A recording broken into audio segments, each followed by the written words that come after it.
If you can watch this entire video without learning a single thing, you might just be the ideal teammate. As a coach, I get the question a lot. Beastbound, how do I deal with my teammates? And while I can't help you control your teammates, I can help you understand and get better at handling your part in this. So if you are someone that struggles because they have bad teammates, then this video is going to change the way you look at the game.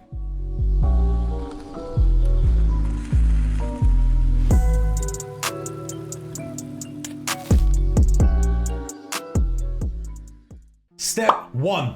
See what the team needs. The first step is almost always awareness. Every Rocket League team has needs. Sometimes no one is pressing the ball. Sometimes you just need to challenge or cover to play some time. And sometimes you just need to hold on to that ball for a little bit longer so your teammate can recover.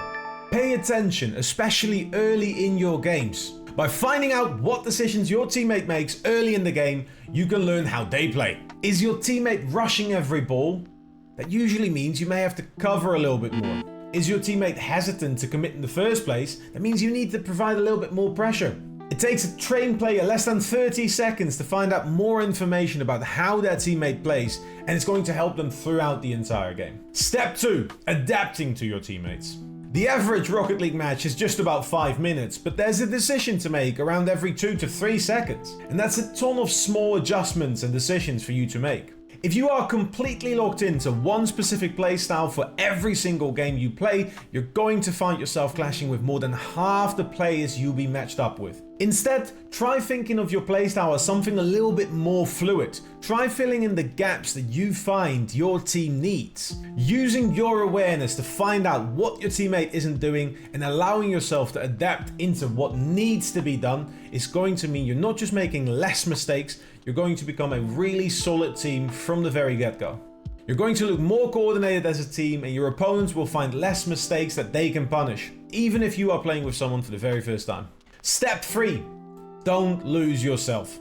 Adapting can be hard, but one of the biggest mistakes that people tend to make when they're trying to adapt is forgetting to do what they should be doing. Just because you're filling the gaps for a teammate doesn't mean you shouldn't also have an impact yourself. If you are only there to fill in for mistakes, you're going to end up becoming invisible. And invisible players do not win matches. Instead, think of it a bit like a 50-50 rule. In 50% of the time, you're trying to meet your teammate. In 50% of the time, you're going to have your own play. That leaves you plenty of space to excel at your own parts of the game. If you have your mags, use them. If you make the right decisions, use them. But if your teammate needs something, you also are going to want to be there in order for you to become the best version of a teammate. Once you learn to do this, you'll both be there when your teammate needs you, and you'll be able to step up when you get the opportunity to, allowing your creativity and allowing your experience to also come up in your own games.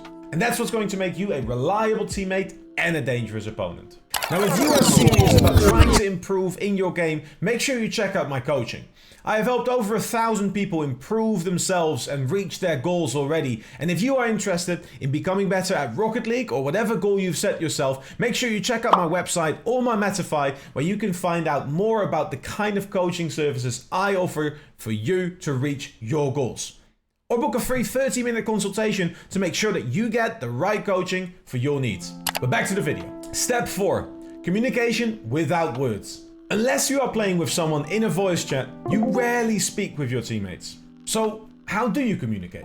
Quick chats can help, sure, but positioning is the real language here. If you are rotating behind a teammate, that means you can be ready for whatever is coming next. And if you're cutting rotation, you're essentially saying, I'm giving you a little bit more time, but I want you to be there for whatever comes next. The more predictable that you can be through your positioning, the better your teammate will be able to play alongside you as well. This will help you create synergy, even with people you've never spoken to before. But keep in mind, you still cannot see what they see.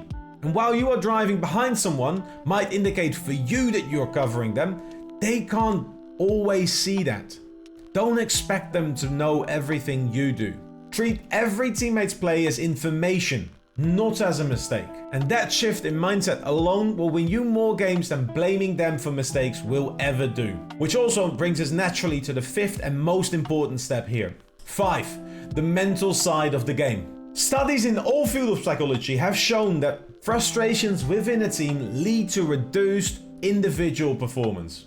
That means if you get angry at what a teammate is doing wrong, you're literally making yourself worse. Instead, teach yourself to focus on what you can change. Your impact on the play can remain solid regardless of what your teammate does. And eliminating the focus on what you cannot change will also help you be immune to toxicity. Toxic teammates will always be a part of the game.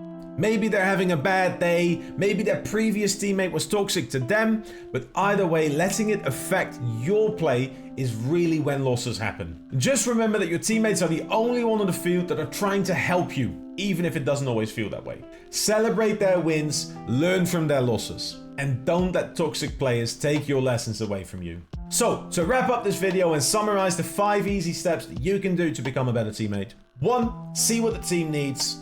2. Adapt to your teammates. 3. Don't lose sight of your own impact. 4. Communicate without expectation. And 5. Master your mental to keep wins wins and losses lessons. By doing these 5 things, Rocket League will feel less like a chaotic hellscape and much more like an enjoyable experience for you and your teammate. Now, if this video helped you, make sure to hit that like button and comment down below what you struggle with most when dealing with teammates. I might make a follow-up video diving deeper into some of your questions. Make sure to subscribe to me right here on YouTube or follow me on Twitch to see whenever I go live. And as always, see you in the next one.